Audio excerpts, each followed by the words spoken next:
জুলাই সনদ গণভোটের রায় বাস্তবায়ন না করা মানে জনগণের রায় উপেক্ষা করা, এমন মন্তব্য করেছেন সাবেক চিফ প্রসিকিউটর তাজুল ইসলাম। বৃহস্পতিবার দুপুরে সুপ্রিম কোর্টে বাংলাদেশ লয়ার্স কাউন্সিল আয়োজিত সংবাদ সম্মেলনে তিনি এ মন্তব্য করেন। এ সময় জুলাই জাতীয় সনদ বাস্তবায়নে সরকারের সদিচ্ছা নেই বলে মন্তব্য করেছেন জামায়াত নেতা অ্যাডভোকেট শিশির মনির। জুলাই সনদ নিয়ে সংশোধনের যে পদ্ধতি দেখানো হচ্ছে তা জাতিকে অনিশ্চয়তার মধ্যে ফেলে দেওয়ার ষড়যন্ত্র বলেও মন্তব্য করেছেন এই আইনজীবী।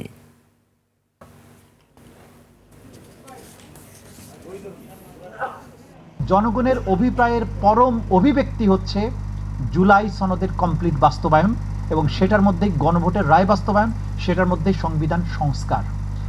এখন যে কোনো যুক্তিতে আপনি এটাকে যদি নাল অ্যান্ড ভয়েড করার চেষ্টা করেন, সেইটা হচ্ছে অবৈধ। আপনি জনগণের রায় এবং অভিপ্রায়ের এগেনস্টে অবস্থান করলেন। তাহলে কোর্ট কাছারি থাকবে কোথায়? হাইকোর্ট সুপ্রিম কোর্টের দরকার কি? তাহলে তো পার্লামেন্টের মেজরিটির জুড়ে সবকিছু অসাংবিধানিক বলে দেওয়া যাবে। তাই যদি বলতে হয় কোর্টে ফাইট করেন, সিদ্ধান্ত হোক, তারপরে আপনারা পদক্ষেপ নেন। কোর্টে তো ফাইট করছেন না, মামলাটা তো শুনানি করার জন্য আমরা পদক্ষেপ নেই, আপনারা খালি পিছু টানেন। তাও তো হচ্ছে না।